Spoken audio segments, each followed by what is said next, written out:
Hola, ¿qué tal? Buenas tardes a todos y todas. Arrancamos la tercera sesión del curso La energía como derecho, hacia la transición, la energía como derecho.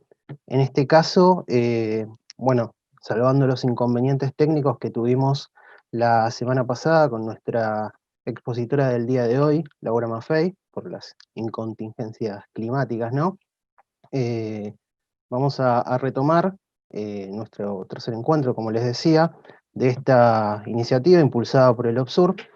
Recordemos que en la primera sesión, Felipe Gutiérrez estuvo comentándonos o planteando un panorama general en torno a la situación energética de América Latina, particularmente de la Argentina, pero observando esto, cuál es la realidad de la matriz energética de América Latina y sobre todo considerar la situación de qué transiciones pensamos y cuáles son los inconvenientes que tenemos para llevar adelante esa transición. Y sobre todo, repasar el hecho de que esa transición no sea en desmedro de los pueblos, sino que incluya la situación y las contingencias de los pueblos. En la segunda sesión, hace 2 semanas ya, Rodrigo Durán, del Instituto de Investigaciones de Energías No Convencional de la Universidad Nacional de Salta, expuso sobre la energía como derecho y pobreza energética con unos gráficos sumamente interesantes y una observación que se desprenden de su tesis doctoral. Y hoy va a exponer Laura Maffei, del Departamento Socioambiental Chico Méndez de la Unión de Trabajadores y Trabajadoras de la Educación de Río Negro. Ella además es miembro de COSUR y bueno, hoy va a exponer una sesión llamada La transición justa a trabajadores y la energía. Les recordamos a todos y todas que pueden ir dejando sus comentarios, pueden ir generando preguntas y demás. Tienen ahí el sector de preguntas y respuestas y el sector de chatear. Vamos a tratar de, también en YouTube, en el canal del OBSUR, vamos a tratar de ir recopilando todas. Se arman debates muy lindos, pero no siempre podemos llegar a estar con todas las preguntas, así que igual de todos modos los animamos porque después los debates esos tratamos de ir respondiéndolos a medida que bueno, vamos con las clases, tenemos unas cuantas todavía atrasadas, pero es importante esto justamente que se armen debates porque justamente la intención del OBSUR en torno a todo esto es generar debates. Laura va a exponer aproximadamente unos 30-35 minutos y luego de eso vamos a dar un pequeño break para que ella tome un poco de agua, descanse un poquito y al mismo tiempo para que vayamos recopilando las preguntas que tenemos. Queremos agradecerle a la Fundación Rosa Luxemburgo, que es la que nos apoya con esta iniciativa, a la Fundación Ecosur, a Victoria, que es la que nos da una mano con la cuestión de subir y recopilar los videos. Así que, bueno, sin mucho más para decir, le doy lugar a Laura para que exponga. Bueno, gracias, gracias Jonathan, ¿cómo estás? Supongo que se me escucha y que se me ve. Bueno, antes de nada, los compañeros de OBSUR ya se disculparon, pero bueno, ahora lo hago personalmente, ¿no? Por el problema del otro día, como explicaron en Bariloche. En Bariloche, a pesar de que históricamente nieva y que vivimos en el bosque, los cables son aéreos y bueno, es bastante habitual que se corte la luz. Así que fue lo que ocurrió el otro día y no solo eso, sino que también es bastante habitual que nos quedemos sin señal de celulares. Y bueno, ahí es la razón. Entonces, nuevamente, gracias por estar hoy, por la insistencia, por estar participando de un espacio de discusión de este tipo en un momento tan particular que estamos atravesando todos, y por supuesto, bueno, los compañeros de OBSUR por la oportunidad de compartir este espacio. Un aviso primero, vamos a estar con Jonathan haciendo como un dúo Pimpinela, porque la presentación la va a pasar él, con lo cual yo le voy, a medida que vaya conversando, le voy a ir pidiendo que vaya pasando las diapositivas, digamos, o las filminas. Como dijo Jonathan recién, el tema de hoy es transición justa, trabajadores y energía, la sesión 3. Mi aporte, como dijo Jonathan, yo estoy en el Departamento Socioambiental de la UNTER, de una organización sindical, Y voy a tratar de hacer un aporte no tanto del lado académico, sino contando más bien un poco desde mi experiencia como parte del movimiento sindical en este proceso que fue en su momento toda la negociación y la construcción y la posibilidad de que la transición justa aparezca en la discusión internacional de Naciones Unidas, digamos, y las discusiones que seguimos teniendo como organizaciones sindicales junto con otras organizaciones sociales alrededor de estos temas. Entonces, si pasás, Jonathan, a la siguiente, tengo previsto organizar la presentación en 2 momentos, como dijo Jonathan. Yo todavía no lo veo en la pantalla. No sé si el resto lo ve.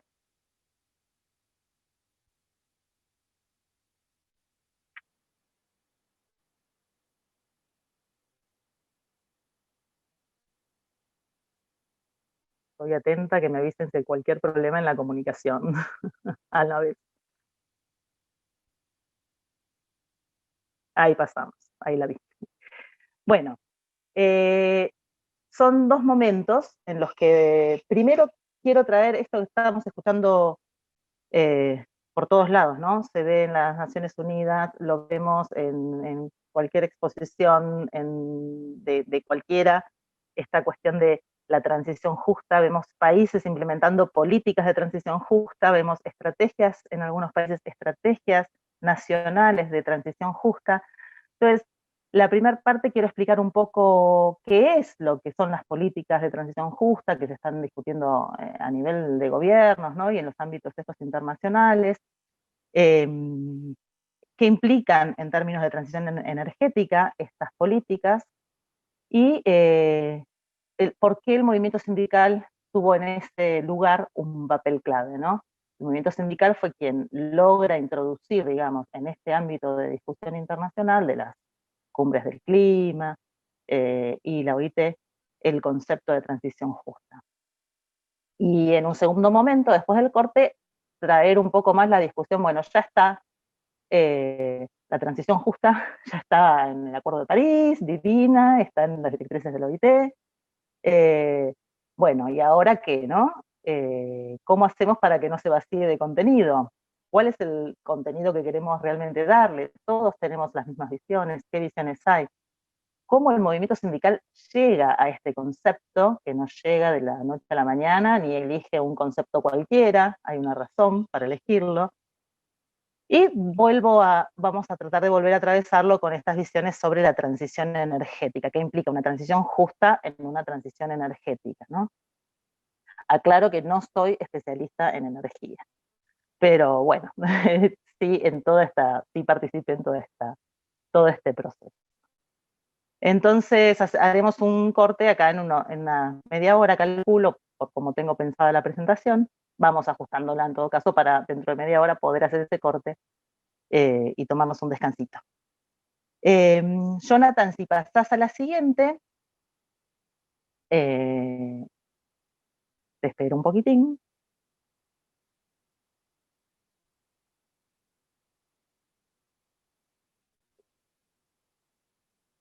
Bueno, todos saben, si no lo sabían, lo sabemos ahora, que la transición justa, la expresión transición justa, aparece en el preámbulo del Acuerdo de París. Que aparezca en el preámbulo del Acuerdo de París quiere decir que hubo muchos años previos de negociación, ¿verdad? Lo que dice textualmente el preámbulo es la frase que cito ahí, que las medidas de cambio climático en general, ¿no? Adaptación, mitigación, deben tener en cuenta la transición justa de la fuerza laboral y de la creación de trabajo decente, empleos de calidad, bueno, de conformidad con las prioridades nacionales, ¿no? Pero aparecen estas 2 palabras que las señalo en color porque son 2 palabras claves para el movimiento sindical, para las organizaciones sindicales y para la OIT también, ¿no? Porque tanto transición justa como trabajo decente son 2 conceptos que son de la OIT también ahora, la transición justa a partir de que entra tan fuerte el movimiento sindical en la defensa de este concepto, en la construcción de este concepto, es también una directriz de la OIT que voy a mencionar un poquito más adelante. Pero bueno, digamos que aparezca esta frase en el preámbulo de París, dentro del desastre del Acuerdo de París, digamos, el movimiento sindical lo vivió como un logro, porque estuvo detrás de que aparezca esta frase. Pasa a la siguiente, por favor, Jonathan. Estuvo detrás el movimiento sindical internacional en el ámbito de las negociaciones internacionales y estuvieron detrás muchas organizaciones sindicales en sus propios países. No sé si alguno conoce cómo son los procesos estos, pero bueno, quien negocia son los países.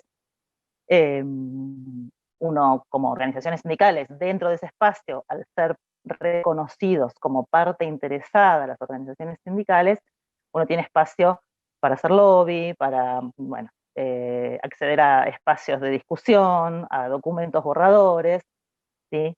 Pero el trabajo de verdad también hay que hacerlo en cada uno de los países, ¿no? Entonces, ahí yo puse el loguito, es la Confederación Sindical Internacional, ese logo.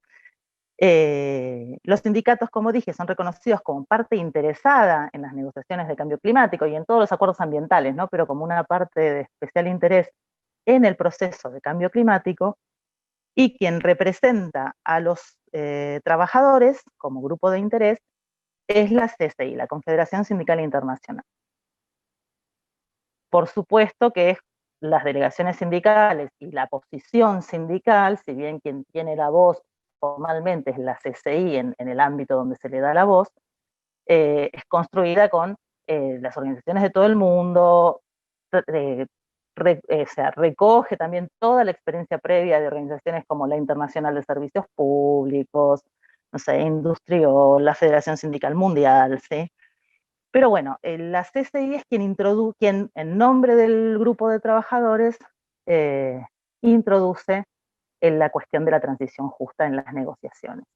Y lo toma como un eje, un marco, o sea, que estructura la participación y las demandas de las organizaciones sindicales, desde un enfoque de derecho, la defensa de los puestos de trabajo y en las condiciones laborales que emerjan de cualquier transformación que haya como consecuencia de las políticas de cambio climático, tengan en cuenta trabajo decente. El trabajo decente definido por la OIT, ¿no? Derechos laborales, protección social, salario digno, derecho a formar sindicatos, derecho al diálogo tripartito, paritario, ¿sí? Digamos, que se tengan en cuenta las normas internacionales de la OIT. Podés pasar, Jonathan. Y acá traigo unos números, vamos a tratar de ponernos todo el tiempo, hay que hacer un poco de historia para entender cómo fue este proceso, ¿no? Los números estos son más actuales, no son de aquel momento, pero bueno, en aquel momento, cuando empieza con fuerza a plantear la OIT, la cuestión de la transición, la OIT no, perdón, la CSI, el movimiento sindical, en el ámbito de las negociaciones, la cuestión de la transición justa, en esa época, para ponernos en contexto, estaban los primeros informes, 2007-2008, los primeros informes de empleo verde, por ejemplo, donde se hacían cálculos de cuánto empleo se podía crear en la transformación de la economía hacia una economía verde, recordemos también toda esa línea de trabajo que impulsaba el PENUMA de economía verde. Y claro, acá empieza a ver los sindicatos claramente qué pasa con los puestos de trabajo que se ganan, que se pierden, que se transforman. Y acá yo traje unas cifras para que nos pongamos en contexto nada más, que son de 2017 a 2018, en la línea, en el aspecto de energía, en el sector energético, perdón, que se estima estos distintos estudios que se van a crear 1 millón de puestos de trabajo. Ahora, cuando uno mira, el 60% es en Brasil y es en biocombustibles una enorme parte, ¿no? De los que se crean. Pero fíjense, lo que más se crea es 750.000, todas son estimaciones, por supuesto, y hay metodologías variadas y complejas, bueno, pero lo que se estima es construcción, sobre todo en temas de eficiencia energética, ¿no? Y después 100.000 puestos de trabajo en energías renovables, 50.000 en fabricación de insumos. En contrapartida, va a haber pérdida también de puestos de trabajo, ¿no? En todos los sectores, estamos en el sector energético, pero en principio en muchos otros sectores también. Pero limitándonos al sector energético, en gas, petróleo y minería, ¿no? En todo lo que son los hidrocarburos. Ahora, yo los puse, tal vez hubiera sido mejor ponerlos en dos columnas paralelas, porque si nos fijamos, se generan 750.000 puestos de construcción, se pierden 300.000 en gas y petróleo, 50.000 en minería de carbón. O sea, esos trabajadores que se perdieron en el gas, en el petróleo y en el carbón, no necesariamente, y bastante poco probablemente, vayan a reinsertarse laboralmente en el sector de la construcción, por ejemplo. Entonces ahí empiezan a haber una cantidad de cuestiones en cuanto a, bueno, sí, en el número global tal vez se ganen, pero ¿en dónde? ¿Cuándo? ¿Y en qué sectores? ¿No? Pasa, Jonathan, que así... Si nos fijamos en la próxima, que estoy ahí esperando, es lo que plantea Argentina en su CNDC, ¿no? Las contribuciones nacionalmente determinadas para mitigación, ¿no? De cambio climático. Entonces ahí lo que vemos es en las medidas que tienen que ver con energía, fíjense, renovables, generación distribuida, combustibles alternativos, calefactores solares, eficiencia en electrodomésticos. Siempre uno de los puntos que más puntúa en general, si se fijan, está primero en la lista de aspectos positivos, es el empleo. Este es los NDC de Argentina, ¿no? Cómo Argentina presenta y prioriza sus políticas de mitigación, sus medidas de mitigación. Entonces vemos que el empleo efectivamente está en todos puesto como argumento de los aspectos positivos de hacer esa transformación de la matriz. Pero si pasamos a la siguiente, lo que vemos, y siguiendo con la línea de lo que planteaba anteriormente, en la anterior, no necesariamente esos puestos de trabajo son ni en el mismo momento, ni en el mismo lugar, o sea, porque estábamos diciendo 60% de los puestos son en Brasil, bueno, pero los de carbón capaz se pierden en Colombia, o se pierden en Santa Cruz, no sé, por decir cualquier lugar, pero hay una desconexión temporal y espacial. También una desconexión sectorial, no como veíamos, ¿no? O sea, los puestos que se pierden en un sector, puede que en el número global se compensen con puestos que se crean en otros sectores, pero claramente no van a ser los mismos trabajadores, no solo no van a ser los mismos trabajadores, ni siquiera van a ser las mismas competencias profesionales, ni el mismo perfil profesional. ¿Cuáles son las brechas de, por ejemplo, las brechas de capacitación para poder acceder a los nuevos sectores, ¿no? Fíjense, un ejemplo que trabajo yo, nosotros en el sindicato siempre lo estamos discutiendo, en Río Negro. Hay varios institutos técnicos, varias escuelas técnicas sobre petróleo. Una sola de energías renovables. Entonces, si estamos pensando que vamos a hacer una transformación de la matriz, vamos a incorporar renovables, por ejemplo, ¿dónde van a estar esos trabajadores con la capacidad, la formación, las competencias, ese perfil profesional que vamos a necesitar para insertar en ese sector? Lo que seguimos haciendo es formando jóvenes para el sector de los hidrocarburos, ¿no? Entonces, estamos ahí con una brecha, de repente, en formación en nuestros países.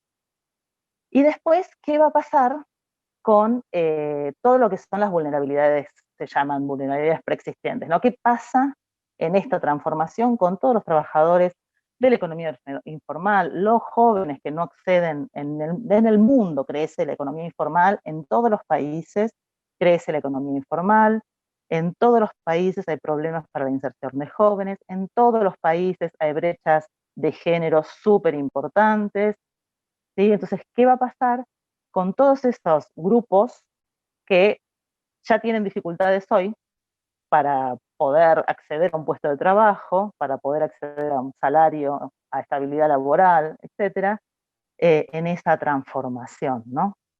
Entonces, no se trata simplemente lo que plantea, podemos pasar a la siguiente, Jonathan. No se trata, lo que plantea el movimiento sindical, no se trata, no nos sirve que nos hagan las cuentas de cuántos se ganan y cuántos se pierden. Lo que queremos discutir es dónde, cuándo, con qué calidad, qué va a pasar con las formaciones profesionales que existen hoy, qué va a pasar con las que se necesitan, y cómo asegurarnos de que esta transformación no genere mayor precarización de que la que ya existe. De hecho, si vamos de vuelta al sector energético, pero se puede extender a otros sectores, ¿no? En general, los sectores en general más intensivos en energía, por ejemplo, la industria extractiva en general, el petróleo, suelen ser puestos de trabajo bastante apetecibles para muchos, ¿no? Muchas, porque suelen tener condiciones laborales o salarios relativamente mejores que otros sectores, tal vez. En general suelen tener sindicatos bastante fuertes en el sentido de que con una buena capacidad de negociación, suelen tener convenios colectivos buenos. No voy a entrar hay veces que ocurre que, por ejemplo, se vulneran o se modifican convenios colectivos, como ya tenemos la experiencia de lo que ocurrió en Vaca Muerta, ¿no? Pero en general son sindicatos poderosos, digamos, con bastante alto nivel de sindicalización, condiciones laborales relativamente buenas, y en contrapartida los sectores emergentes, renovables, no sé, reciclaje, distintos sectores emergentes que pueden aparecer, son nuevos, no están en general sindicalizados, no están organizados, no tienen convenios particulares, digamos, no, bien, justamente ahora estoy trabajando en un análisis sobre el sector de residuos electrónicos y se ve exactamente esto. Por ejemplo, los trabajadores del sector están con una dispersión sindical enorme, a pesar de ser trabajadores formales, estar registrados, no tienen convenio colectivo específico porque están con un nivel de dispersión muy grande, ¿no? Entonces, ¿cómo vamos a hacer para asegurar condiciones de trabajo decentes en sectores que se están creando, ¿no? Que todavía nos falta para avanzar. Pasa, Jonathan, entonces. Entonces, el movimiento sindical, digamos, acepta en estos espacios, acuerda, apoya una transformación. Ya vamos a ver después en qué términos apoya esta transformación, pero lo que sí reclama es que se garantice que sea una transición justa. Y ahí es donde aparece la transición justa para los trabajadores y sus comunidades, ¿no? ¿Y qué es para el movimiento sindical cuando ingresa con esta demanda en el ámbito internacional y en el ámbito de los países? Los sindicatos en Argentina, dicho sea de paso, corresponde también decirlo, Argentina, el gobierno argentino, ¿no? Tuvo un papel fundamental en toda la negociación. Vieron que en las negociaciones, como decía, negocian países, y bueno, fue Argentina el país que puso sobre la mesa el término transición justa, ¿no? La cuestión no el término, la cuestión de la transición justa. Y bueno, eso fue gracias a todo el trabajo que hicieron a nivel nacional también la CGT y la CTA, ¿no? En lograr que Argentina introduzca este concepto. Y después fue, bueno, fundamental también el apoyo de Europa, de la Unión Europea y en particular de España. Estamos hablando de gobierno de los Kirchner, digamos, y de Cristina Kirchner, y el gobierno del socialismo en España, ¿no? En este momento. Estamos hablando de la COP de Copenhague, que fue el 2009, donde entra por primera vez en el borrador, después quedó entre corchetes hasta 2015, no sé si saben en los textos de estas negociaciones, lo que aparece entre corchetes es lo que de un segundo al otro puede desaparecer en el olvido, y bueno, fue un trabajo intenso, muy intenso de la delegación sindical y de los sindicatos en sus países para lograr que Transición Justa no se cayera. Siguió hasta el final entre corchetes, pero no se cayó, digamos. Y bueno, Transición Justa, entonces los sindicatos decían, son con justicia, digamos, privilegiar el acceso y las necesidades humanas por encima de las necesidades del mercado. Con diálogo. La transición justa para el movimiento sindical es casi que sinónimo de diálogo, ¿no? Los sindicatos dicen, queremos estar ahí, queremos estar, la transición justa es una cuestión de resultado y de proceso. Nosotros queremos estar en ese proceso, queremos definir hacia dónde es esa transición y cómo es esa transición. ¿Y qué medidas? O sea, la transición es un conjunto de medidas, digamos, que se van desarrollando para llegar hacia un resultado deseado. Bueno, queremos estar decidiendo cuál es ese resultado y queremos estar decidiendo cuáles son las medidas que se van a ir implementando para llegar a ese resultado, ¿no? Y plantea la cuestión del diálogo social, en los términos que entiende la OIT, es el diálogo tripartito, bipartito, la convención, la negociación colectiva, pero también con control social, ¿no? Que haya control social y que se incluya a los más afectados. Que en ese proceso se les dé seguridad y protección a los trabajadores y comunidades, y algo después lo vemos un poquito más, algo bastante novedoso, si se quiere, para el movimiento sindical, que es que sea con sustentabilidad ecológica este proceso, ¿no? Que estamos de acuerdo con lo que indica la ciencia y demandamos que las decisiones y las medidas sean en el sentido que está diciendo la ciencia que deben ser. Entonces, este es el planteo que hace el movimiento sindical en la COP de Copenhague en 2009. Y podés pasar a la siguiente, Jonathan. En ese trayecto entre 2009 que se logra que empiece a aparecer en el texto el concepto de transición justa, que se logra que Argentina plantee la cuestión, que se logra que un montón de países, no solo, o sea, era un momento también de gobiernos en América del Sur que apoyaban, por ejemplo, con buen diálogo con las organizaciones sindicales, que tenían en su agenda, digamos, el fortalecer las cuestiones laborales, entonces era accesible también. Y en ese trayecto hasta París en el 2015, los sindicatos impulsan al interior también de la OIT es la Organización Internacional del Trabajo, que como saben es un órgano tripartito, están representados los empleadores, los gobiernos y los trabajadores. Bueno, se logra avanzar en el seno de la OIT en definir qué es la transición justa. Y se logra un acuerdo tripartito que se firma entre empleadores, trabajadores y gobiernos en 2015, unos meses antes de la COP de París, donde establece qué es la transición justa, cuáles son los principios y y son recomendaciones de políticas para avanzar en esa transición. Entonces plantean cuestiones, no sé si la compartí para el curso, si no después se las paso para que la tengan. Plantean qué tipo de estrategias darse para garantizar este diálogo social, toda esta cuestión que yo planteaba del desarrollo de competencias, la formación, el acceso a formación para reinserción eventualmente en otros sectores, todas las cuestiones de salud y seguridad en el trabajo, ¿no?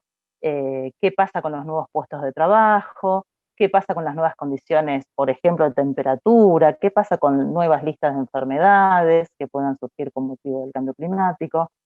La protección social. Y el mercado de trabajo, cómo crear empleo, cómo crear puestos de trabajo decentes, cómo asegurar salarios dignos, cómo incluir jóvenes, ¿sí? O sea, plantea 9 líneas de política las directrices. Hay otras sobre economía social y solidaria, cooperativas, asociativismo, digamos, hay otras recomendaciones para pymes, bueno, hay para los gobiernos, pero bueno, yo destaqué acá las que son de política laboral, ¿no? Las orientaciones acerca de política laboral. Podés pasar, Jonathan, por favor.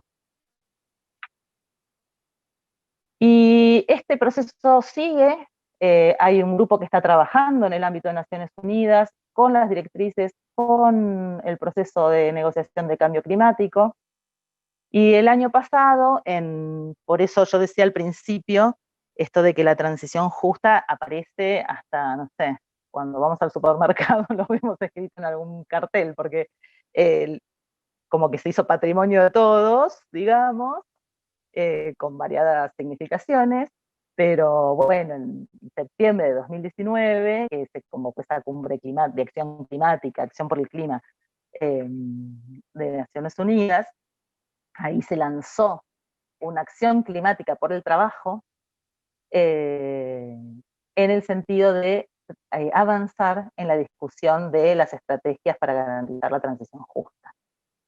A su vez, como digo, por todos lados aparece, hay un compromiso, tenemos por un lado esto, ¿no? Compromisos de empresas multinacionales, los firmaron como 9 o 10 empresas multinacionales para implementar medidas de transición justa. También en relación con los acuerdos marco, ¿no? Que tiene la Federación Sindical Mundial con las empresas multinacionales, ¿no? Estos AMI, los acuerdos marco internacionales, que están de a poco integrando cláusulas ambientales y de transición justa, y se crea un compromiso en el marco de Naciones Unidas de 45 países, lo firman, es a propuesta de España, de que los países empiecen a implementar sus planes o estrategias nacionales de transición justa. Argentina firmó ese compromiso, bueno, está ahí. Es importante también esto que decías hace un ratito, ¿no? El hecho de que, así como el hecho de que aparezca en un acuerdo, no garantiza que después se vaya a implementar, no garantiza que se vaya después a poder implementar en los países. Argentina, de hecho, acuerda y defiende la inclusión de transición justa como gobierno en alianza con los sindicatos, de transición justa en la negociación internacional, pero al mismo tiempo en el país los sindicatos no lograron que Argentina tuviera su estrategia nacional de transición justa, ¿no? ¿Se entiende? Y eso se traslada también los mismos sindicatos, digamos, no somos ingenuos, ¿no? La posición que pueden tener el movimiento sindical en una cumbre mundial de cambio climático, no necesariamente en todos los países los sindicatos van a estar absolutamente comprometidos en la misma línea de trabajo, digamos, ¿no? En el caso de los sindicatos argentinos, sí, tuvieron un compromiso y tienen muy fuerte. Pero bueno, se firma este compromiso, está todavía ahí, pero bueno, hay varios países que tienen estrategias ya, varios digo, algunos, Australia, Sudáfrica va avanzando, Francia. Yo ahí señalé España, me parece que es interesante. Están en todo un proceso de cierre de minas y centrales de carbón en España, ¿no? Entonces están implementando una estrategia de transición justa que tiene en cuenta todo esto, ¿no? La reinserción de todos los trabajadores, la formación de los trabajadores y además en un proceso de diálogo con las comunidades, con las autoridades locales, con los sindicatos, con los empleadores, digamos, pero además están impulsando propuestas alternativas de desarrollo para las comunidades mineras. Una comunidad minera o petrolera, o como sabemos, ¿no? Puede ser tal vez un pueblo pequeño donde toda la economía se mueve alrededor de esa actividad y la identidad del propio pueblo, ¿no? Se mueve alrededor de esa actividad. Entonces hay un proceso interesante, ahí puse el enlace porque pueden mirar, están todos los acuerdos que se firmaron una a una con las empresas, con las comunidades, están haciendo distintas propuestas las comunidades, las comunidades, digamos, afectadas están haciendo propuestas construidas así de manera participativa de reconversión de sus economías locales. Entonces es interesante. Y a nivel, había algo hasta el año pasado, Uruguay había empezado a trabajar en esta idea de transición justa. No sé muy bien, creo que el próximo miércoles va a haber un compañero de Uruguay y tal vez puede ampliar un poco más. Y Costa Rica, porque lo que implica esto es que lo que se está pidiendo a los países y lo que está demandando ahora en las negociaciones la Confederación Sindical Internacional es que tanto en los ODS, en todos los procesos de Agenda 2030 ODS, como en los procesos de NDC, los compromisos de cambio climático, aparezcan indicadores vinculados con transición justa, ¿no? Entonces, ahí está, digamos, el eje puesto también ahora en cuanto a la importancia de que aparezcan en concreto la transición justa con indicadores en estos procesos eh, de transformación hacia, se supone, sociedades y economías ambiental, ecológicas, socialmente sustentables. Yo acá es donde estamos ahora, digamos, esto es donde está ahora la discusión a nivel internacional, a nivel de las políticas. Tienen un documento de los que compartí que está ya en la página, que es un poco esto, ¿no? De dónde está la discusión esta internacional, cuál fue la demanda acerca de la transición justa de la CCI. Pero bueno, ahora ya tuvimos media horita, vamos a hacer el corte, pero lo que me interesa plantear es, bueno, cómo el movimiento sindical no llega de la noche a la mañana a esta posición y no elige porque sí este concepto, ¿no? Entonces, ahora nos tomamos, no sé, 10 minutos, creo que dijo Jonathan, y volvemos a plantearnos por qué el movimiento sindical adopta este concepto y no otro, cómo lo construye, cómo llega a construirlo, y todo el debate que nos viene ahora, ¿no? Ya logramos todo esto, bueno, ¿y ahora qué? ¿Cómo hacemos para que haya una transición hacia otra cosa, ¿no? De verdad. Entonces, si te parece, Jonathan, me cayó.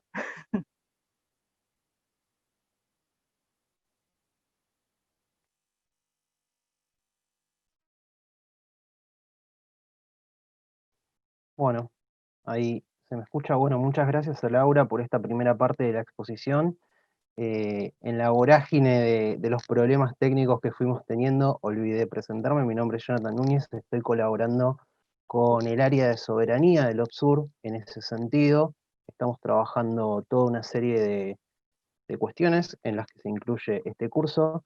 También quería mencionarles que estamos trabajando un informe que, bueno, va a ver la luz si todo sale bien en este marco pandémico que nos tiene tan preocupados a todos y todas hacia el mes de noviembre o de diciembre, en el cual justamente estamos tratando de profundizar en toda una serie de los elementos y de las problemáticas que tiene la idea de transición, la noción de transición justa, una noción que, como Laura explicaba muy bien, nace en el mundo sindical, pero que sin embargo con el correr de los tiempos, ya desde la década del 70, en Nueva Jersey, con los trabajadores químicos y atómicos, este concepto nace, que es diferente al concepto de transición energética, también queremos problematizar en torno a eso, cómo fue tomando diferentes significantes hasta, justamente como mencionaba Laura hace unos minutos, tornarse una especie de significante vacío en los cuales diferentes sectores colocan diferentes cuestiones que sin embargo muchas veces, y eso es algo curioso que sucede, son contradictorias entre sí. En ese sentido y en el marco de este proyecto de elaborar el informe sobre transición justa, es que hace un tiempito, junto con Felipe Gutiérrez, el compañero que expuso en la primera de las sesiones, tuvimos la oportunidad, la suerte, diría, de hacer una entrevista con Humberto Montes de Oca. Humberto, seguramente muchos y muchas de los que están del otro lado lo conocen, es el secretario del exterior del Sindicato de Electricistas de México. Previamente fue parte de la lucha de Luz y Fuerza del Centro, la empresa mexicana de electricidad de la zona, justamente como su nombre lo indica, del centro de México, que desde 2009 llevó adelante una fortísima lucha en torno a la privatización o la resistencia contra la privatización de la empresa, luego de que se saliese a la luz el decreto de extinción por parte del presidente Felipe Calderón. Y bueno, esa entrevista, que es muy rica, la pueden consultar en el sitio web del OBSUR, en el cual él nos comenta un poco la trayectoria que tuvieron en su lucha los trabajadores y las trabajadoras eléctricos del centro mexicano, cómo pasaron de ser un sindicato tradicional, sindicato vertical, a ser una cooperativa, una coyuntura que se abre en 2015, y sobre todo una serie de concepciones muy interesantes en torno a cómo debe evaluarse la energía, si como un bien o como un derecho social, y el control social que tiene que haber en torno a la energía. En ese sentido también aprovecho para enviarles de parte del OBSUR un saludo a los trabajadores y las trabajadoras eléctricos uruguayos en el Día del Funcionario. Pero bueno, como les decía, es esto, ¿no? Pensar que estamos disconformes con esta realidad, esta matriz energética en donde claramente desde distintos lugares, Laura hablaba del Acuerdo de París, pero digo, desde distintos lugares, los movimientos sociales, los movimientos políticos y demás, se piensa la inconformidad frente al cambio climático que producen los combustibles fósiles y la generación de gases de efecto invernadero, pero que esa transición necesaria para la supervivencia del conjunto de los seres vivientes de este planeta no se lleve puesto a los territorios, que no ponga nuevos territorios en sacrificio, nuevas dinámicas de acumulación por disposición, y qué rol le cabe dentro de ese mundo a los trabajadores y las trabajadoras, ¿verdad? Ahora vamos en unos minutos a responder o a intentar responder algunas de las preguntas que fueron haciendo a través de Zoom y a través de YouTube. Así que bueno, ahora cuando regrese Laura, seguimos con esto. También, bueno, un poco pensar, ¿no?, en torno a este informe que estamos elaborando junto con los compañeros y las compañeras del sector de soberanía, en torno a diferentes experiencias a nivel mundial, un concepto como transición justa que nace sobre todo en los países del norte global, pero que a través del movimiento sindical y a través del movimiento ambiental, o los movimientos sindicales y los movimientos ambientales, porque como Laura explicó, son mundos muy plurales, fue tomando diferentes sentidos, y queremos ir recabando las experiencias de distintos países de América Latina, sobre todo, que es lo que nos interesa y es lo que estamos tratando de llevar adelante, en torno a pensar colectivamente, no cerrar el concepto, sino pensar colectivamente a la energía justamente como un derecho y no como un bien transable en el mercado. Así que bueno, ahí regresó Laura, así que te voy a estar leyendo algunas de las preguntas que fueron haciendo las Ah, personas que bueno. se fueron conectando. Bueno, a ver, acá hay una en la cual eh, plantean, ¿hay un correlato en el debate nacional con los debates entre organismos transnacionales, en particular en Argentina? No sé si querés que las lea todas o las vaya leyendo algunas, como vos Sí, prefieras. léelas y dale. Dale, perfecto. Bueno, acá hay otra también que es más bien una reflexión que dice, si bien la transición justa fue un logro del movimiento sindical, vos señalás muchas de las limitaciones que implica la transición en términos laborales. ¿Han aparecido otras perspectivas que incorpore esas limitaciones o sigue siendo con estas salvedades? Después también hay otra que dice, eh, cómo trabajan desde las estrategias sindicales las transformaciones en las currículas y carreras orientadas a las energías renovables. Por ejemplo, las universidades públicas siguen incentivando la apertura de ingenierías en petróleo, y esto es visto como un éxito. ¿Hay alguna mesa de articulación con el Ministerio de Trabajo, el Ministerio de Educación y Trabajo en relación a esto? Por ahora Bueno, esas. está bien. Sí hay otras perspectivas, digamos, que se están discutiendo. Había una de las preguntas, ¿no? Las limitaciones. En el ámbito, digamos, formal de lo que es el mundo Naciones Unidas, OIT, la articulación ahí del movimiento sindical representado por la CCI, ¿no? Como dijo Jonathan, la diversidad de sindicatos, pero bueno, hay una representación en esos espacios que es la que tiene la CCI. Eh, lo que se viene trabajando y se sigue trabajando es este concepto, y después, ahora vamos a ver, ¿no? Una de las premisas y lo que también plantean las organizaciones, planteamos muchas de las organizaciones del sur, ya no solo sindicales, otras organizaciones también y movimientos, son perspectivas bastante más amplias también, ¿no? De discusión. Estas discusiones en Argentina, no sé si entendí bien la pregunta, ¿no? Pero hay discusiones entre los movimientos, entre las organizaciones, ese espacio, digamos, más institucional de hacia dónde, cómo elaborar esas estrategias nacionales. Bueno, de momento no. Estamos también en un momento particular, ¿no? Y con el gobierno pasado era bastante difícil poder pensar que hubiera un espacio de este tipo, cuando no había espacios, no sé, de paritarias o qué sé yo. Difícil, pero sí es una discusión que estamos discutiendo, que estamos trabajando, la cuestión esta de cómo hacer esa transformación, cómo es esa transición para esa transformación.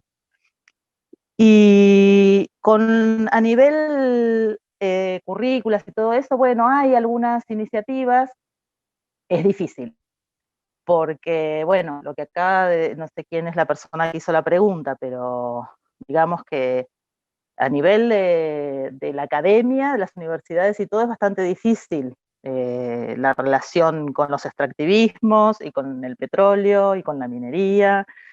Nosotros, digamos, si es por Río Negro, que es donde estoy yo, hay espacios donde discutimos, a veces, depende, por niveles y por modalidades, temas curriculares. Pero bueno, recordemos, capaz esto es más para la parte que sigue, pero seguramente hay varios compañeros y compañeras de distintos movimientos de lucha y asambleas que están participando, y sabemos muy bien cómo, por ejemplo, en los últimos años, y esta cuestión que plantean también algunos compañeros sobre el consenso de los commodities y la ilusión desarrollista, ¿no?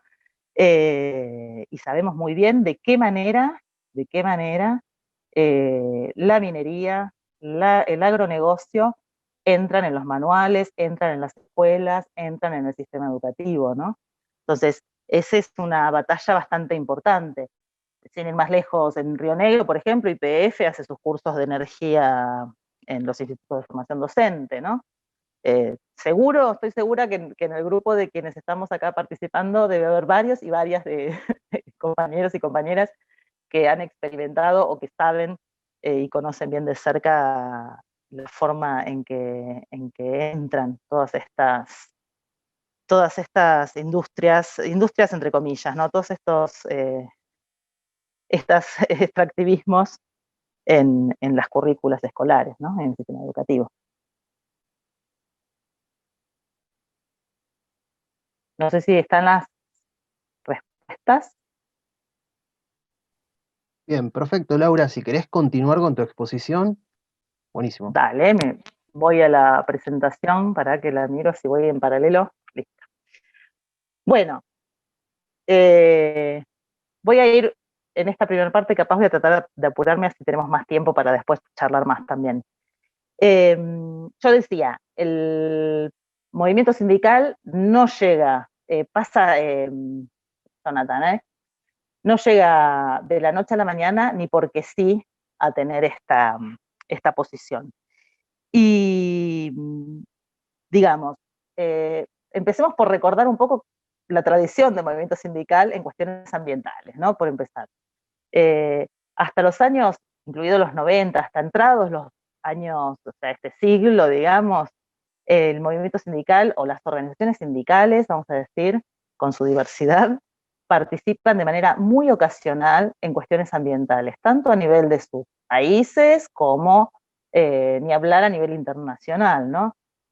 Y, no sé, comisiones obreras en España, COSATU en Sudáfrica, eh, la Central Única de Trabajadores, la CUT en Brasil,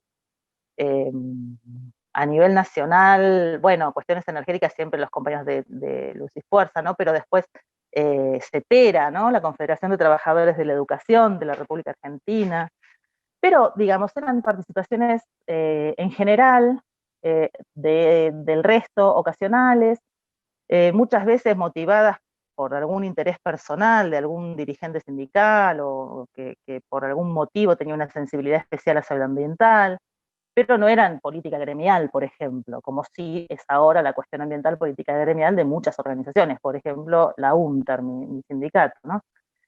En general, todos los ámbitos nacionales eran muy poquitos, eh, aislados. Las negociaciones del cambio climático se veían como una amenaza, ¿no? Esto que yo pongo ahí, tensión, ambiente-trabajo, que tanto conocemos, siempre el chantaje, y el trabajador, digamos, la trabajadora como rehén, porque la política ambiental, las restricciones ambientales iban a hacer que peligre el puesto de trabajo, ¿sí?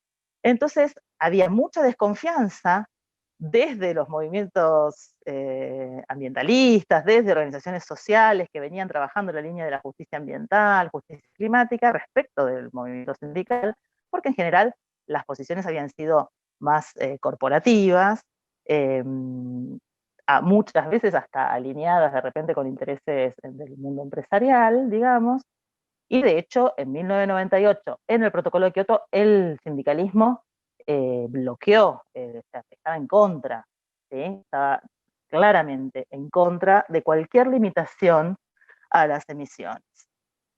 Pasa a Jonathan si querés. Y entonces, de eso, el movimiento sindical llega a Copenhague en 2009 pidiendo responsabilidades comunes pero diferenciadas como base, ¿no? Partiendo de las responsabilidades comunes pero diferenciadas, pero pidiendo una reducción ambiciosa de las emisiones, un acuerdo vinculante para reemplazar Kioto, digamos, y que se establezca una reforma de la fiscalidad para que establezca fondos para mitigación y adaptación. Da un clic más, Jonathan, porque tiene una cosita más que no salió. Ahí. Dentro de esa lista aparece transición justa, ¿no? Que es esto que hablábamos, el protagonismo de los trabajadores en definir cómo, hacia dónde y cómo es ese proceso de combate y de elaboración de medidas sobre cambio climático. Pero si se fijan, hay demandas muy fuertes que iban en absoluta línea también con los movimientos ambientalistas, con los grupos de mujeres, con los grupos de jóvenes, con los grupos de pueblos originarios, ¿sí? No se quedó simplemente en la transición justa, en la defensa corporativa de lo que podrían ser puestos de trabajo decentes. Pasa, Jonathan. Y acá viene bien ver de dónde viene este concepto de transición justa. Jonathan creo que lo dijo en el intervalo, estaba medio lejos, pero me pareció escuchar que es algo, no inventa la CCI, no la inventan, y los sindicatos en la cumbre del clima no inventan el concepto de transición justa.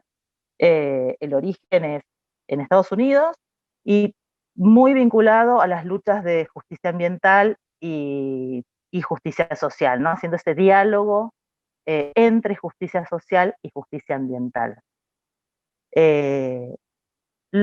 Eso tiene cierta actividad y brillo y consenso entre organizaciones sociales y ambientalistas en Estados Unidos, sindicales, perdón, en un momento, y después medio se desdibuja, incluso porque el propio movimiento sindical de Estados Unidos como que empieza a ir a esta transición hacia la economía verde, hacia políticas verdes, la alianza que se llamó la Blue Green Alliance, ¿no?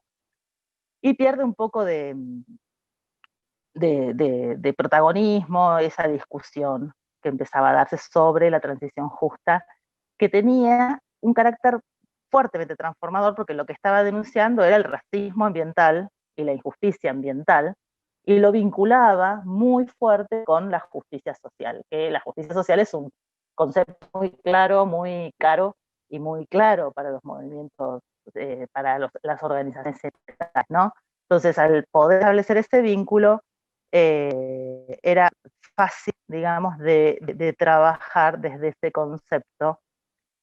Y eso es lo que la CCI encuentra también en ese concepto, ¿no? Esa posibilidad de para explicar y para poder tejer esa alianza entre las demandas que eran más del mundo laboral tradicionales y las demandas que venían del lado de la justicia ambiental y justicia climática en el contexto de las negociaciones ambientales, ¿no? Y del clima en particular. Pero era una herramienta que servía, una herramienta política fuerte en ese sentido, potente en ese sentido, de que permitía tejer ese puente entre ambas demandas, y que para trabajar hacia el interior de los sindicatos era también una herramienta muy útil porque permitía visibilizar la importancia que tenía para el mundo y las demandas tradicionales del mundo laboral, en lo local inclusive, ¿no? Ya no necesariamente en lo mundial, las cuestiones ambientales y la transición necesaria hacia otro. El lema en Copenhague era no hay trabajo en un planeta muerto, ¿no? El lema que encontró la CCI como potente para llegar a muchas organizaciones sindicales. O sea, cuando yo hablo, la Confederación Sindical Internacional reúne a cientos de sindicatos del mundo, desde los mineros de Polonia, digamos, hasta los trabajadores de la educación argentina. Pues las delegaciones sindicales en estos ámbitos están compuestas por esas personas. Las declaraciones, resoluciones, se trabajan con toda su composición diversa y variada.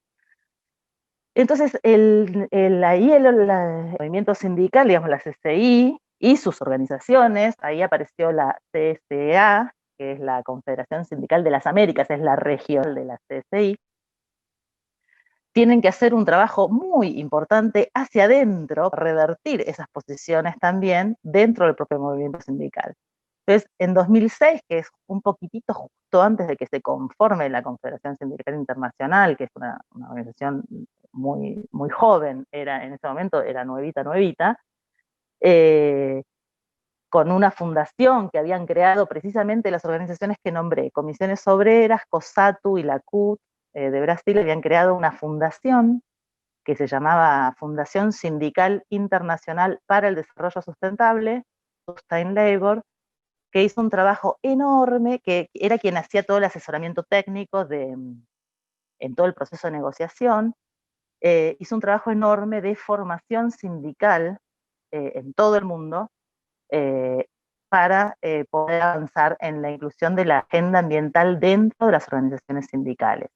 Y organizó en 2006, eso es justito antes de que se conforme la CCI, la primera Asamblea Mundial de Trabajo y Asamblea Sindical Mundial de Trabajo y Ambiente, que se hizo en Nairobi, en la sede del Programa de Naciones Unidas para el Medio Ambiente, y que de ahí surgió un documento donde ahí por primera vez el movimiento sindical hace una declaración fuerte y muy comprometida, muy ambiciosa en cuanto a la necesidad de una transformación hacia la sustentabilidad ecológica, y que les es muy útil a esas personas que yo decía que participaban a veces hasta a título bastante por motivación personal en distintos espacios. Sirve mucho porque vuelven a sus organizaciones sindicales con una herramienta y un instrumento muy poderoso para trabajar al interior de sus organizaciones. Y a su vez la CCI, cuando se crea, que es un poquito después de esa asamblea, asume esa declaración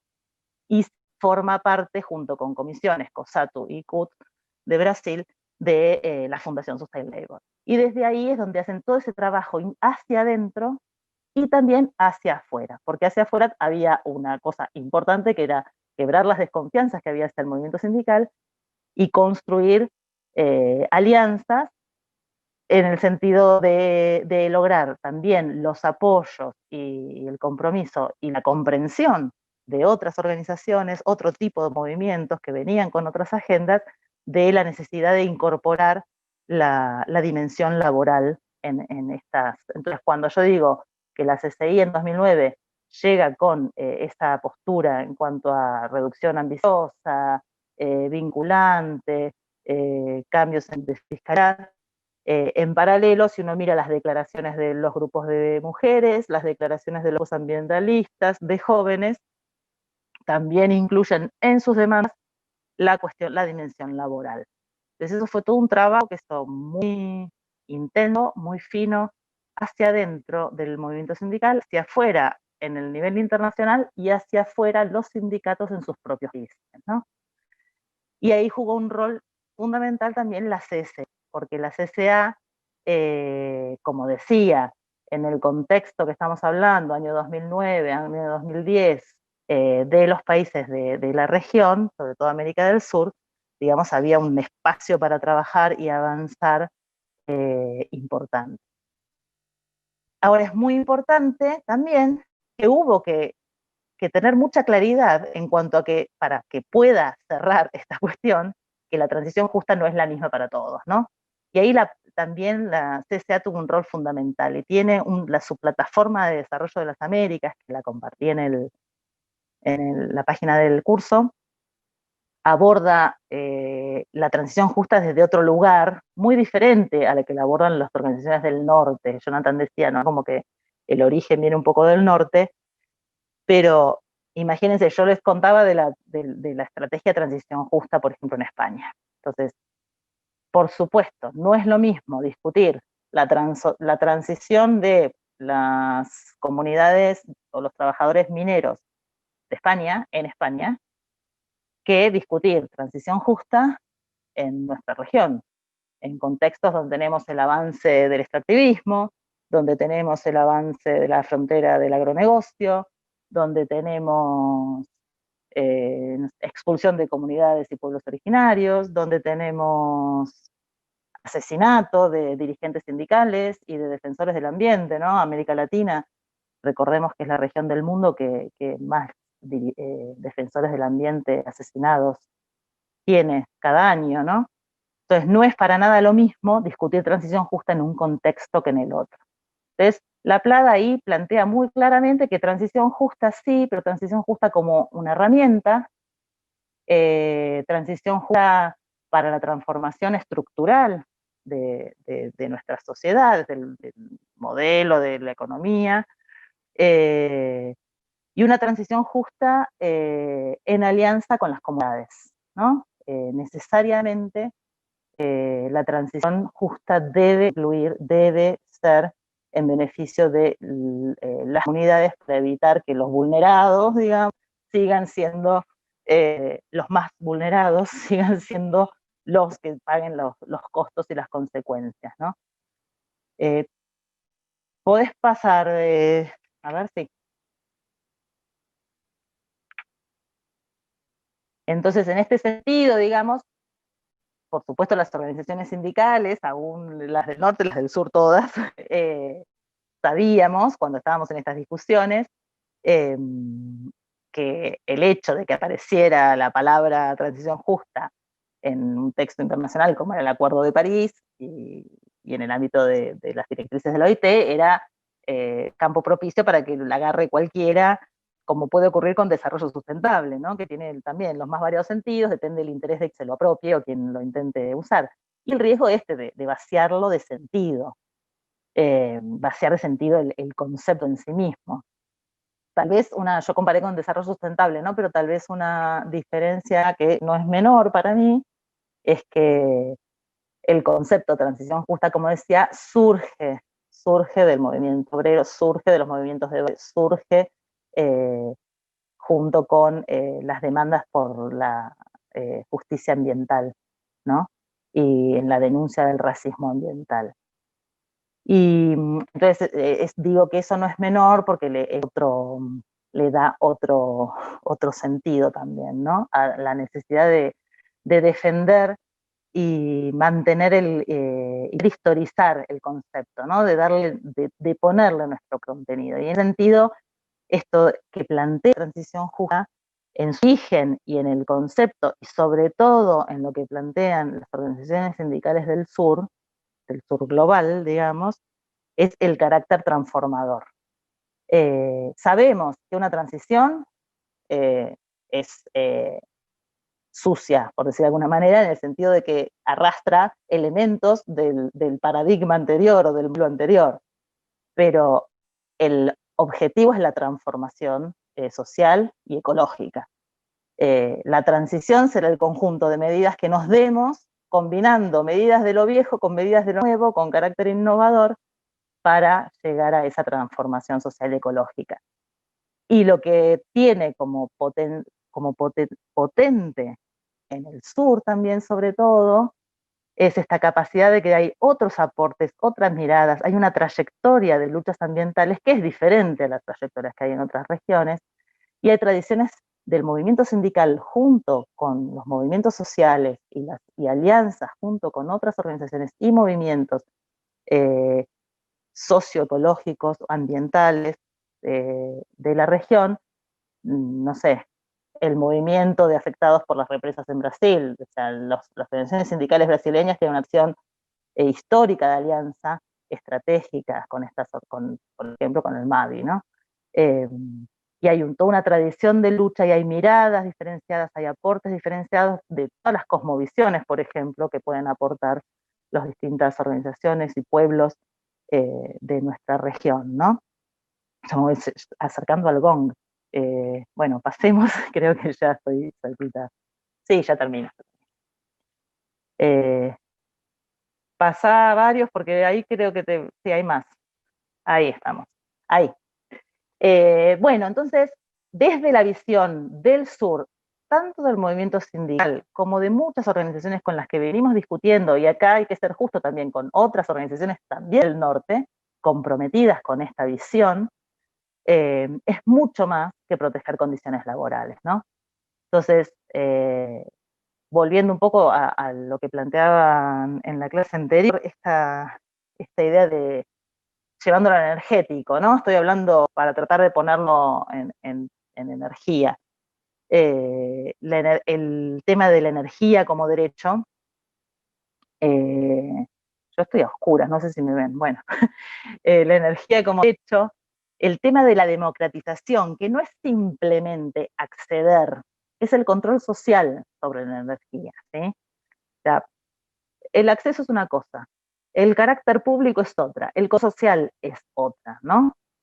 Y esto lo plantea muy bien tanto la Plada como una alianza de sindicatos por la democracia energética, que se llama TUED, que hay sindicatos del norte y del sur, y que plantean justamente esta cuestión, ¿no? Y preguntas clave, ¿alcanza con transformar la matriz? ¿Es la transformación de la matriz, es la transformación socioecológica a la que estamos aspirando?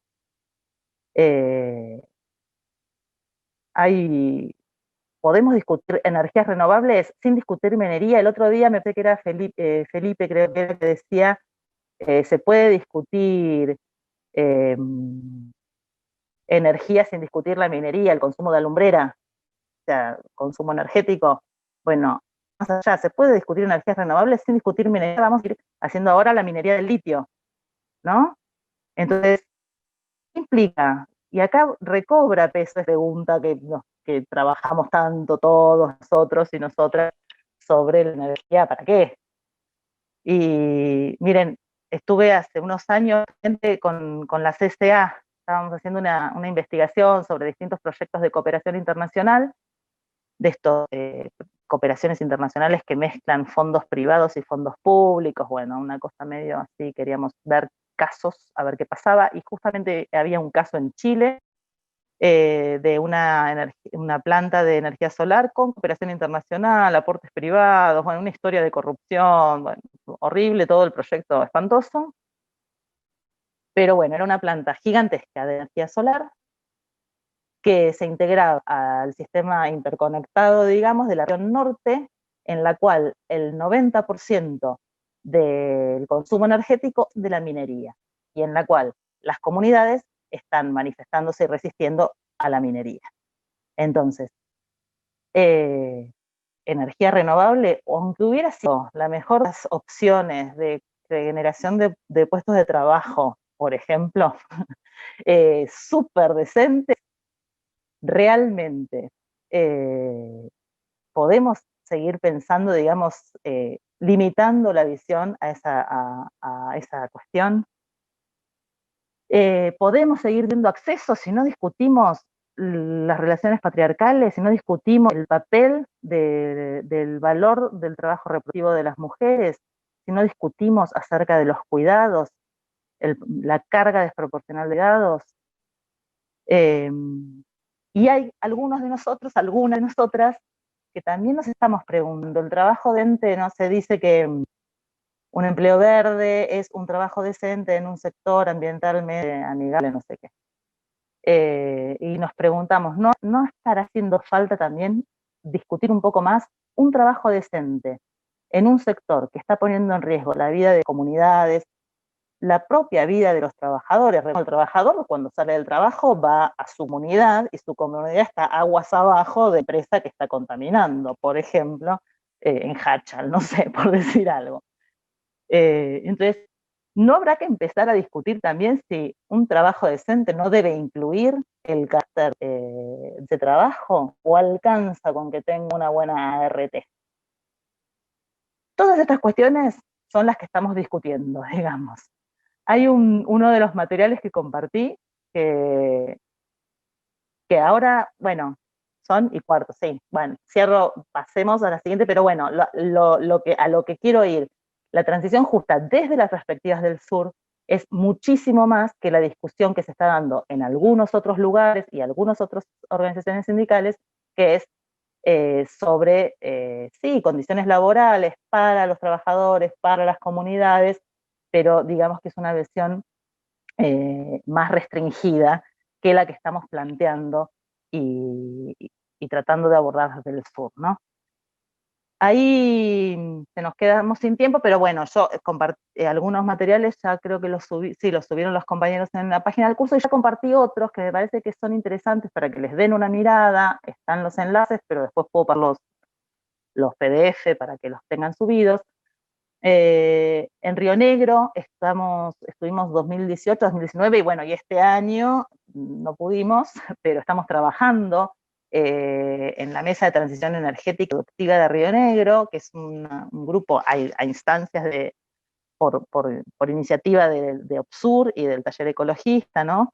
Nos reunimos con un grupo de compañeros, compañeras del sector académico que vienen estudiando estos temas, compañeros de ATE, de UNTER, CTA, a discutir otras posibles trayectorias para Río Negro que no sean la transición de una producción diversificada con montones de problemas a a enclave petrolero, digamos. ¿Cómo hacemos para evitar esa transición de una provincia con diversidad productiva problemática al al petróleo o a los hidrocarburos? ¿Y cómo hacemos que ese tránsito sea hacia otro lugar diversificado, pero mejor que el que teníamos también, ¿no? Después hay un comunicado en la cumbre de Madrid el año pasado, en la COP de Madrid del año pasado, las organizaciones latinoamericanas hicieron un comunicado súper lindo que tiene estos principios, digamos, ¿no? De derecho a la energía, de derecho, de transformación socioecológica. Está interesante, denle una miradita, es cortito, pero va muy al foco, digamos, de cuál es el planteo. Están los videos de la serie de Transición y Soberanía de OPSUR, que están buenos. Está el caso de Uruguay, que creo que el compañero que lo va a dar, que está el miércoles que viene, comentará algo. El caso de Santa Fe, de Armstrong, que creo que ya comentaron, pero bueno, están buenos. El documento de la CCI de 2009, que es donde está toda la demanda completa de la CCI, donde transición justa es un punto, hay otros puntos, y es un documento que yo lo leo, pasaron 10 años, y lo leo y digo, ay, es una de las cosas más lindas que escribimos, en realidad, porque realmente es como bastante, nos sentíamos súper orgullosos. Muchos de nosotros que veníamos con muchos años de trabajo en la cuestión ambiental, nos sentíamos muy contentos de haber logrado un documento sindical de esas características. Un documento de Pablo Tinat que habla de estas cuestiones de qué es una transición energética justa, ¿no? Él plantea esto de las D. Ahí está bueno porque lo de las D ayuda a recordar, ¿no?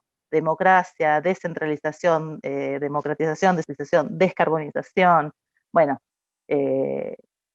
hace un juego de palabras con la letra D, está re bueno. Y hay un documento también que muy lindo documento sobre transición energética en América Latina, que recoge una cantidad de experiencias, recoge, entre otras cosas, la declaración de la CCA en la última asamblea que estuvimos en Costa Rica, sobre transición energética, sobre ambiente y trabajo, pero bueno, mucho énfasis a la transición energética.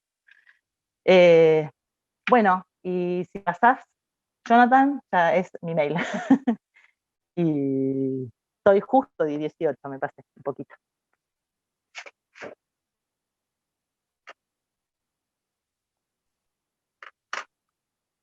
Bien, buenísimo. Bueno, muchas gracias, Laura. La verdad que pasa algo interesante que lo tengo que decir, que en buena medida mientras iban llegando las preguntas, vos las ibas respondiendo antes de que te las formule, pero de todos modos, ahora voy a intentar sintetizar en 2 rondas de 5 minutos más o menos las inquietudes que fueron llegando de las personas que están del otro lado. En principio, quiero recordar que el lunes va a estar subido a nuestro Classroom el PPT, la presentación, que luego va a ir por mail. Hay una inquietud respecto de eso, lo mismo el video va a ir al canal de YouTube.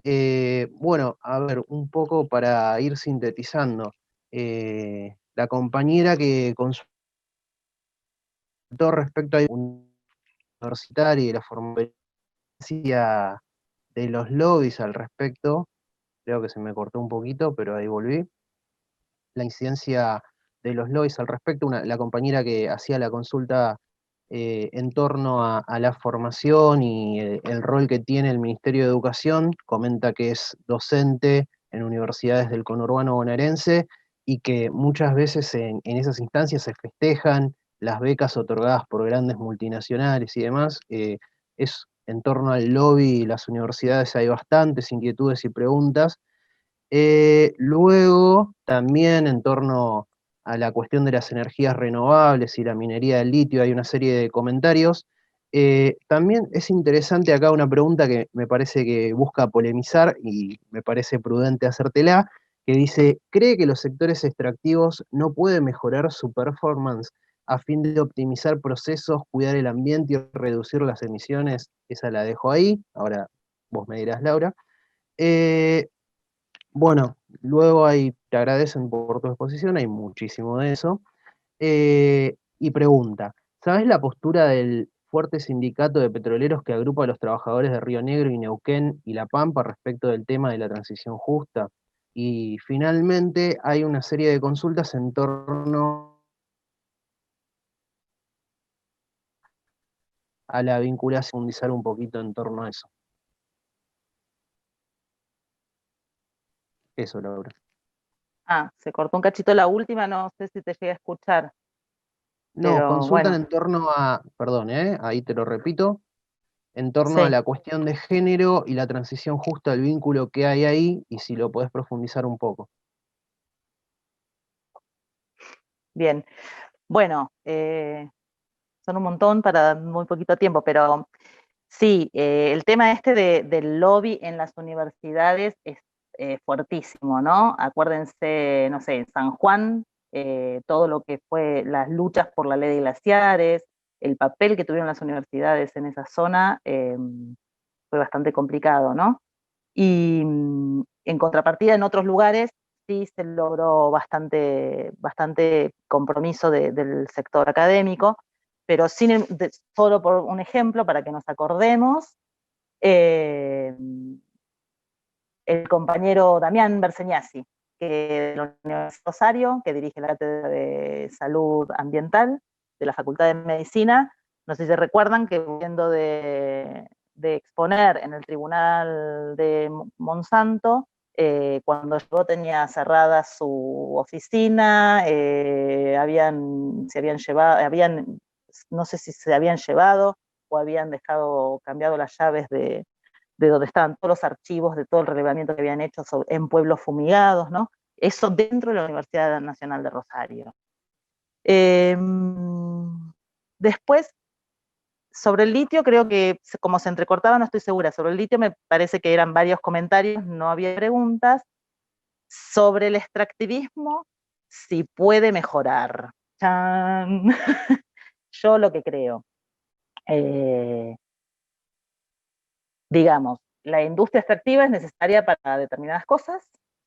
Hay distintos tipos, una cosa es la minería de, no sé, cantera, que tiene sus problemas, que tiene sus impactos, otra cosa es la minería de uranio, por ejemplo, o la minería de oro, ¿sí? Desconfío mucho de que pueda mejorar, creo que tenemos que, la pregunta que vale para la energía vale también para el extractivismo. Tenemos que pensar cómo queremos vivir y hacia dónde queremos ir. ¿Para qué estamos produciendo lo que estamos produciendo? Entonces, si yo voy a estar produciendo, por ejemplo, si voy a estar haciendo minería de uranio para producir energía, para alimentar a la lumbrera, es como un circuito que no me cierra, digamos, ¿sí? Desconfío mucho de que hagan las cosas bien, porque tenemos ya ejemplos de que no hacen las cosas bien, muchos, lamentables, muchísimos, no hacen las cosas bien desde el punto de vista ambiental, ecológico, digamos, no hacen las cosas bien desde el punto de vista social, no hacen las cosas bien desde el punto de vista fiscal. Podemos remitirnos a montones de ejemplos en Argentina, en Perú, en Chile, en África, en cualquiera de estos países. Les comentaba que estoy trabajando el tema de residuos electrónicos, resulta que es algo paradójico, interesante entre comillas, digamos. Resulta que los aparatos eléctricos y electrónicos crecen y crecen y crecen en el consumo, gracias a distintas estrategias de obsolescencia. Incorporan, además de sustancias peligrosas, incorporan muchos metales preciosos, entre ellos oro y plata. Cuando ese aparato se tira y se renueva por lo que sea, porque se rompe, porque tiene una vida útil corta, porque nos sale más caro cambiar un repuesto, porque nos gusta más el último modelo de algo, la mayor parte va a parar a cualquier basural. La parte que se recicla, miren ustedes, de América Latina viaja a los países que diseñan, producen todo, en la materia prima, materiales valiosos, digamos, hacia el norte, entre ellos el oro. Consumimos el aparato, cuando lo tiramos, ¿a dónde va la plaqueta que tiene el oro? Vuelve al norte, a las plantas que hay en Europa. Entonces se da un proceso, una reproducción de la materia prima valiosa, vuelve a viajar, ¿sí? Entonces me fui un poco por las ramas, pero bueno, no creo yo mucho en que la industria extractiva de la que estamos hablando, estos extractivismos que consumen intensivamente agua, que consumen intensivamente energía, que agotan recursos naturales no renovables, bienes comunes, vamos a usar la palabra correcta, bienes comunes no renovables. Realmente no confío en que puedan ni quieran mejorar tampoco, ¿no? Pero bueno, es mi opinión personal. Sindicato de petroleros no estamos teniendo conversaciones, por lo menos desde UNTER no estamos teniendo conversaciones al respecto, creo que no. De hecho, bueno, mencioné a medio al pasar, pero si recuerdan, este sindicato es el que negoció a la baja el convenio colectivo, lo que se tradujo en un aumento, por ejemplo, de accidentes y muertes en Vaca Muerta, ¿no? Con la pérdida de condiciones laborales y derechos laborales. Entonces, está difícil hablar en términos de mejorar condiciones laborales con ellos, ¿no? ¿Qué me queda? No, bueno, respecto de género es la discusión que estamos teniendo en tantos ámbitos en estos tiempos, ¿no? Esta idea, por empezar, todos estos estudios de los que yo hablé suelen tomar la cuestión de género y suelen llegar a la conclusión de que los sectores nuevos no están creando oportunidades para las mujeres, digamos. Ahora, una pregunta que nos hacemos muchas y muchos de nosotros es, la idea es que accedan al mismo puesto de trabajo, en las mismas condiciones que los varones, o estamos hablando de otro tipo de inserción, entre comillas, en el mundo, digamos, del trabajo y en este proceso. Y la verdad es que sin discutir cómo se reproducen, digamos, si ustedes miran, hay un documento que está interesante, uno de los documentos que compartí, que es del Transnational Institute, el TNI, que plantea las miradas desde distintos movimientos del norte y del sur acerca de la transición justa, pone un poco entre las cuestiones que pone en discusión es esto de cómo la transición justa puede contribuir o contribuye, tiene un carácter antipatriarcal en ese sentido, ¿no? Y esto de reconocer y profundizar en cuál es el papel y reconocer el papel que tiene todo el trabajo reproductivo de las mujeres para sostener un sistema productivo completamente injusto, el extractivismo, por ejemplo, o otras actividades, ¿no?